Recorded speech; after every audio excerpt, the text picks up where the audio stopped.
यहाँ है आज की इन टच मिनिस्ट्रीज की भक्ति। आज के शास्त्र पठन का स्रोत है हग्गय, अध्याय 2, श्लोक 6 से 9। सर्वशक्तिमान याहवेह का यह कहना है, कुछ ही समय बाद मैं एक बार फिर आकाश और पृथ्वी, समुद्र और सूखी भूमि को हिलाऊंगा। मैं सारी जनताओं को कंपा दूंगा और सारी जातियों के लोगों की इच्छाएं पूरी होंगी और मैं इस भवन को महिमा से भर दूंगा। सर्वशक्तिमान याहवेह का कहना है, चांदी मेरी है और सोना भी मेरा है। सर्वशक्तिमान याहवेह की यह घोषणा है। इस वर्तमान भवन की भव्यता पहले के भवन की भव्यता से बढ़कर होगी। सर्वशक्तिमान याहवेह का यह कहना है, और इस स्थान में मैं शांति दूंगा। सर्वशक्तिमान याहवेह की यह घोषणा है। जब परमेश्वर कुछ बड़ा करने के लिए उत्साहित होते हैं तो उनके पास दुनिया को हिलाने के तरीके होते हैं।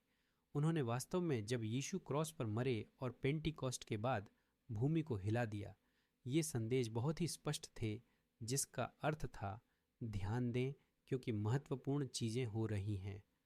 आज भूमि शायद भौतिक रूप से हिल नहीं रही हो, लेकिन प्रभु निश्चित रूप से कुछ हिला रहे हैं।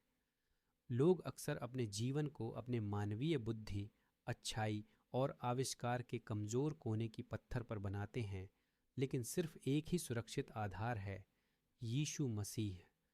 परमेश्वर का हमेशा अपने व्यवस्थित सृष्टि में अशांति की अनुमति देने के लिए एक उद्देश्य होता है।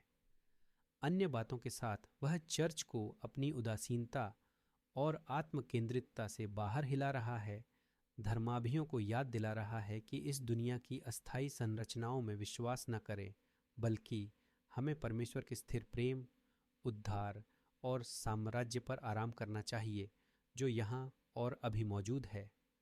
जैसे पृथ्वी पर प्रभु के दूत और केवल वे जो स्थिर भूमि पर खड़े हैं, हमारी जिम्मेदारी है कि उन लोगों को वास्तविक आशा प्रदान करें जिनका आधार अस्थिर हो गया है।